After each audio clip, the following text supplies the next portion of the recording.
Students, welcome back to my channel. कैसे हो आप सब? उम्मीद करती हूँ बेटा सभी अच्छे होंगे और अपना ख्याल भी रख रहे होंगे। तो बेटा आज हम करने जा रहे हैं अपनी वर्कशीट नंबर 10। ठीक है, 10 नंबर की वर्कशीट है बेटा आपकी। हिंदी सब्जेक्ट की है, 8th क्लास के बच्चों के लिए, जो जिसमें चैप्टर हमारा है चिट्ठियों की अनूठी दुनिया। ठीक है, 29 तारीख की है। तो चलिए स्टार्ट करते हैं बेटा। इसमें आज हम क्या पढ़ रहे हैं? पत्रों की दुनिया भी अजीबोगरीब है और उसकी उपयोगिता हमेशा से बनी रही है। पत्र जो काम कर सकते हैं वह संचार का आधुनिकतम साधन नहीं कर सकता। पत्र जैसा संतोष फोन या एसएमएस का संदेश कहाँ दे सकता है? देखो बेटा, जो पत्र दे सकता है संतोष, वो एसएमएस या फिर फ़ोन नहीं दे सकता, क्योंकि फ़ोन पर हम बातें नहीं कर पाते पूरी। ठीक है, बीच में सिग्नल चले जाते हैं, नेटवर्क चले जाते हैं, या फिर एसएमएस के थ्रू हम सारी बातें नहीं लिख सकते एक एसएमएस में। ठीक है, बस काम काम की बातें लिख सकते हैं। लेकिन पत्र में हम पूरा विस्तार से किसी भी बात को अपना समझा सकते हैं या लिख सकते हैं, अपनी भावनाओं को बता सकते हैं, व्यक्त कर सकते हैं। पत्र एक नया सिलसिला शुरू करते हैं। राजनीति, साहित्य और कला के क्षेत्रों में तमाम विवाद और नई घटनाओं को की जड़ भी पत्र ही होते हैं। दुनिया का तमाम साहित्य पत्रों पर केंद्रित है। जो दुनिया का तमाम साहित्य है बेटा, वो क्या है? पत्रों पर ही केंद्रित है। और मानव सभ्यता के विकास में इन पत्रों ने अनूठी भूमिका निभाई है। पत्रों का भाव सब जगह एक जैसा होता है, भले ही उसका नाम अलग अलग हो। पत्र को देखो बेटा, अलग अलग नाम से पुकारा जाता है। पत्र को उर्दू में खत बोलते हैं, संस्कृत में पत्र कहते हैं। ठीक है, कन्नड़ में इसको कागद बोलते हैं, तेलुगु में उत्तरम, जाबू और लेख कहा जाता है, तमिल में इसको कड़िद कहा जाता है। ठीक है, और हिंदी में बेटा इसको चिट्ठी कहा जाता है। पत्र यादों को सहेज कर रखते हैं। ठीक है, इसमें किसी का भी कोई संदेश नहीं है, इसमें किसी का कोई संदेह नहीं है। मतलब कि इस बात में कोई संदेह नहीं है कि पत्र क्या है, यादों को सहेज कर रखते हैं।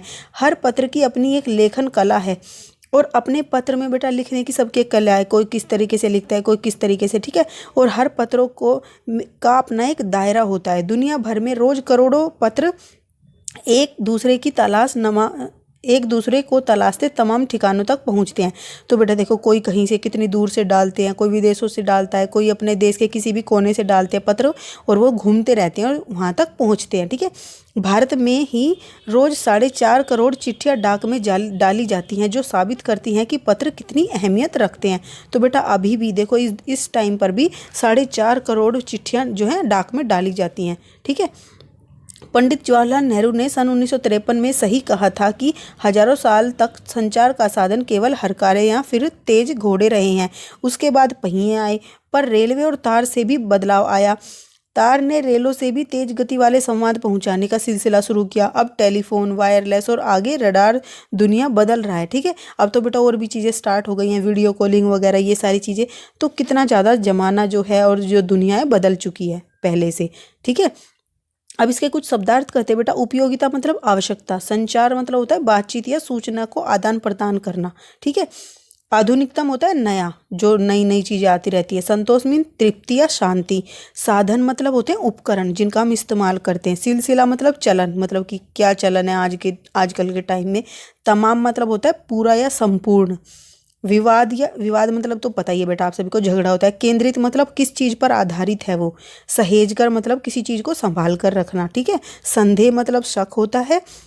दायरा मतलब अक्षेत्र, किस दायरे के अंदर, जैसे बोलते नहीं अपने दायरे में रहो, तो अपने ही जितनी तुम्हारी सीमा उसी के अंदर रहो। अहमियत मतलब महत्व। ठीक है, हरकारे मतलब संदेश या चिट्ठी ले जाने वाला जो होता है वो हरकारे है। ठीक है, अब बेटा इसके कुछ क्वेश्चन आंसर है नीचे, वो करते हैं। चलिए, तो बेटा देखो, फर्स्ट क्वेश्चन क्या है? आपके अनुसार पत्र, फ़ोन और एसएमएस एक दूसरे से किस तरीके से अलग हैं?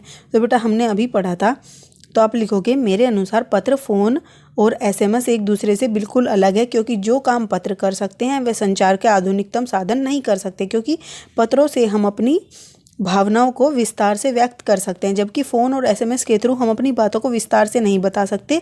हमें उनमें अपनी बातों को संक्षिप्त यानी छोटे रूप में लिखना पड़ता है। ठीक है, और चाहो तो और भी लिख सकते हो, फिर आप कहोगे बड़ा हो गया, इसलिए मैंने आपको यही बताया। ठीक है, नेक्स्ट है बेटा, पत्र किस तरह महत्वपूर्ण भूमिका निभाते हैं? तो पत्रों की क्या महत्वपूर्ण भूमिका बेटा हमने अभी ऊपर पढ़ा था कि पत्र राजनीतिक साहित्य, यहाँ पे कोमा लगा लेना, राजनीति, साहित्य तथा कला के क्षेत्रों में तमाम विवाद और नई घटनाओं की जड़ होते हैं। दुनिया का तमाम साहित्य पत्रों पर ही केंद्रित है। पहले पत्र लिखे जाते थे, तो उन्हीं से हमें पता चलता है कि उस समय पर क्या होता था, तभी हमारा साहित्य लिखा गया, जो किताबें हैं। ठीक है, और मानव सभ्यता के विकास में भी पत्र महत्वपूर्ण भूमिका निभाते हैं। ठीक है, अब नेक्स्ट क्वेश्चन क्या है बेटा आपका? कि नीचे दी गई भाषाओं में पत्र को क्या क्या कहा जाता है। कन्नड़ में, तमिल में, उर्दू में, तेलुगु में, संस्कृत में और हिंदी में क्या क्या कहते हैं। तो देखो बेटा क्या कहते हैं इनको, हमने अभी थोड़ी देर पहले ऊपर पढ़ा था कि कन्नड़ में इसको कागद बोलते हैं पत्र को, तमिल में इसको कड़िद बोलते हैं, उर्दू में इसको खत कहा जाता है, और तेलुगु में बेटा उत्तरम, जाबू और लेख, ये तीनों नाम से बोला जाता है। संस्कृत में पत्र ही बोलते हैं और हिंदी में चिट्ठी बोलते हैं।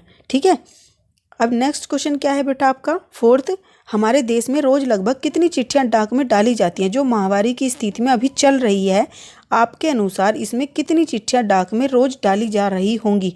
तो बेटा हमने अभी पढ़ा था कि हमारे देश में लगभग रोज कितनी डाली जाती हैं, 4.5 करोड़ के करीब चिट्ठियां डाली जाती हैं। ठीक है, आप लिखोगे हमारे देश में लगभग हमारे देश में लगभग ये हटा देना, हमारे देश में रोज लगभग 4.5 करोड़ के करीब चिट्ठियां डाली जाती थी, परंतु इस महामारी के समय में लॉकडाउन की वजह से चिट्ठियों में कमी आई होगी, हम ऐसा कह सकते हैं।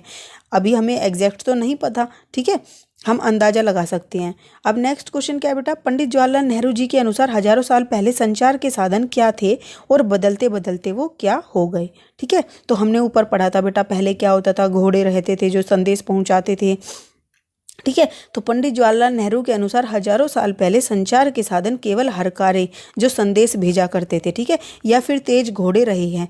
उसके बाद पहिए आए, पर रेलवे और तार से भारी बदलाव आया। ठीक है, फिर पहिए आए थे, फिर उसके बाद रेलवे और तारों से भिजवाया गया, फिर तार ने रेलों से भी तेज गति से संवाद पहुंचाना शुरू किया।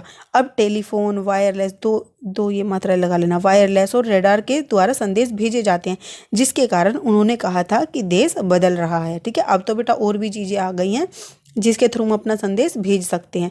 ठीक है, नेक्स्ट क्वेश्चन है बेटा, गतिविधि दी गई है आपको एक, अनूठी का अर्थ होता है निराली या विशेष रूप से सबसे अलग जो चीज़ें होती हैं। अब जिस प्रकार चिट्ठियों की दुनिया एकदम निराली है, अनूठी है, उसी प्रकार आपके जीवन में या आपके आसपास क्या क्या अनूठा है उसे एक पिटारे में सहेज कर दिखाएं। आप एक पिटारे यानी बक्से का चित्र बनाकर और चिपका कर उसमें अनूठी बातों को लिख भी सकते हैं या फिर अनूठी वस्तुओं के चित्र बनाकर चिपका भी सकते हैं। तो आपको क्या करना है बेटा, कोई एक अपनी नोटबुक पे एक पिटारा इस तरीके से बना लेना है, फिर उसके अंदर जो जो वस्तुएं आप सहेज कर रखते हो उनके चित्र बना दोगे या उनके बारे में लिख दोगे कि मुझे, जैसे कि बेटा पुराने ज़माने के जैसे कि जो मुद्राएं होती थी, सिक्के होते थे 10 पैसे, 20 पैसे, 50 पैसे, उनको मतलब कि सहेज कर रखने का शौक़ है, या कोई पुराने समय की वस्तुएं थी जो अब नहीं इस्तेमाल होती उनको सहेज कर रखने का शौक़ है, तो वो सारी चीज़ों के या तो चित्र बना दोगे या उनके बारे में लाइन लिख दोगे। ठीक है, जो भी आपकी हो। ओके, तो इसमें आपको इस तरीके से करना है। चाहे तो आप चित्र आपको मिल जाए कहीं से उनके, तो वो चिपका देना या बना देना अपने हाथ से। चित्र बनाने नहीं आते तो आप लिख देना इजीली कि मुझे पुराने समय की ये चीज़ें मतलब कि निराली लगती हैं, अनूठी लगती हैं और मैं इनको सहेज कर रखता हूँ इस तरीके से। ठीक है, तो ये थी बेटा आपकी आज की वर्कशीट। उम्मीद करती हूँ आपको अच्छे से समझ आ गई होगी। फिर भी कोई डाउट हो तो कमेंट बॉक्स में पूछ लेना। इस वीडियो में इतना ही, अपना नेक्स्ट टॉपिक हम अपनी नेक्स्ट वीडियो में करेंगे। तब तक के लिए ऐसे हंसते रहिए, मुस्कुराते रहिए, पढ़ते रहिए और आगे बढ़ते रहिए। Thank you.